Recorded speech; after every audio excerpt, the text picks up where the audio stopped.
اگر کسی نے ہمیں کوئی زبان سے زخم دیا، ہمیں ہرٹ کیا، تو ہم اس واقعے کو کبھی بھی جانے نہیں دیتے، اس کو بار بار سوچتے رہتے ہیں اور اپنے زخم کو تر و تازہ رکھتے ہیں۔ اگر ہم چاہیں تو اس واقعے کو بھول کر، معاف کر کے اپنے زخم کو ٹھیک کر سکتے ہیں، اور ہمارے ایموشنز اس واقعے کو جب ہم مائنڈ میں چلاتے ہیں تو اسی طرح دوبارہ ایووک ہوتے ہیں، دوبارہ ہمیں شو ہوتے ہیں جیسے وہ اصل واقعہ ہوئے تھے۔ مثال کے طور پہ ایک آدمی نے ہمیں ہرٹ کیا، اس نے ایک دفعہ ہرٹ کر دیا، بات ختم ہو گئی، لیکن ہم اس واقعے کو اپنے مائنڈ میں بار بار چلا کے بار بار اسی طرح ہرٹ ہو رہے ہیں جس طرح ایک وقت جب ہم اصل میں ہرٹ ہوئے تھے، بالکل اسی طرح ہم بار بار ہرٹ ہو رہے ہیں۔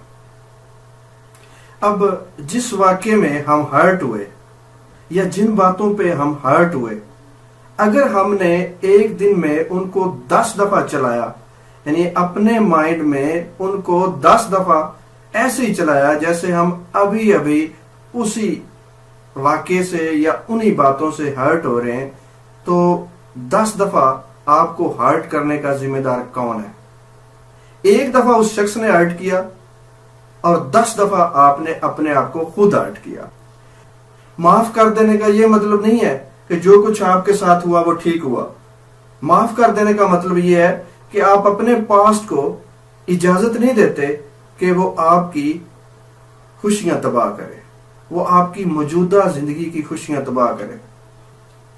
تو 5 لمبے لمبے سانس لیں، اور سانس لینے کے دوران اپنے ذہن کو خالی رکھنے کی کوشش کریں، سانس لینے کے عمل پہ توجہ رکھتے ہوئے۔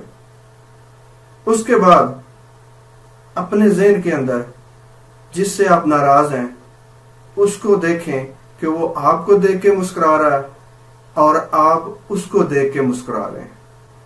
اپنے اندر اچھے اور خوشی کے جذبات محسوس کریں اور ان جذبات کو لہروں کی شکل میں اس شخص کی طرف جاتا ہوا محسوس کریں۔ اس چیز کو چند منٹ کے لیے کریں، بہت حد تک آپ کا غصہ ختم ہو جائے گا، آپ کی ناراضگی میں کمی آ جائے گی۔ اگر آپ کو یہ ویڈیو پسند آئی ہے تو لائک کریں اور دوستوں اور عزیزوں میں شیئر کریں، اور اس طرح کی مزید ویڈیوز دیکھنا چاہیں تو میرے چینل کو سبسکرائب کیجئے گا۔ Thank you very much.